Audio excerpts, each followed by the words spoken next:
नमस्कार शेतकरी मित्रांनो. तर शेतकरी मित्रांनो, कसा मजेत आहो का? तर मित्रांनो, आज आपण शेतामध्ये आलेलो आहोत. आता 10 वाजलेत मित्रांनो. तर आज वातावरण चांगलं चेंज झालं मित्रांनो. ऊन पडलेलं आहे आणि फवारणीसाठी योग्य वातावरण आहे मित्रांनो. तर पाठीमागं बघा, आपल्या ही सोयाबीन प्लॉट आहे मित्रांनो आणि सोयाबीन प्लॉट आपल्याला फवारून घ्यायचा आहे. तर मित्रांनो, चांगलं आज ऊन पडलं आहे. काल आपण चिखलाला कंटाळून गेलो होतो, पण आज चांगलं वातावरण झालेलं आहे मित्रांनो.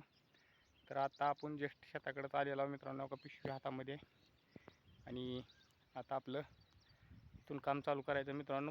फवारण्याला माणूस सांगितलेला आता येईल थोड्या वेळात. औषध वगैरे समजा इथं आणून ठेवलेलं आहे.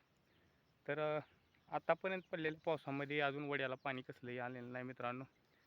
तर चिखल इतका होता मित्रांनो की रोज यायला कंटाळा येत होता, इतका चिखल झाला होता आणि बारीक सारखा पाऊस होता. आज वातावरण चांगलं चेंज झालेलं आहे.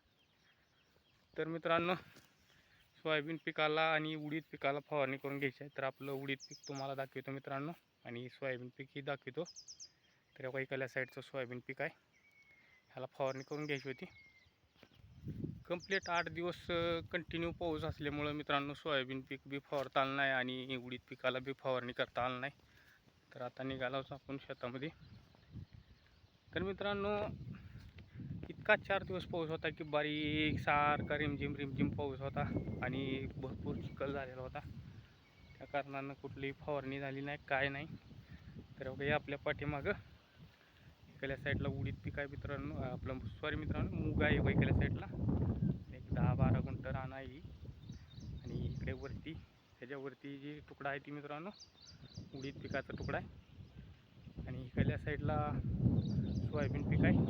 तर बघा, इकडे पाठीमागं सोयाबीन पीक आहे. तर याची संपूर्ण आता फवारणी करून घ्यायची आहे.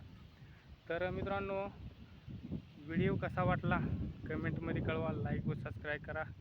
अशाच नवनवीन व्हिडिओ घेऊन येत असतो आपल्या चॅनलवर. तर मित्रांनो, थांबतो इथंच. परत भेटू असंच नवनवीन व्हिडिओमध्ये.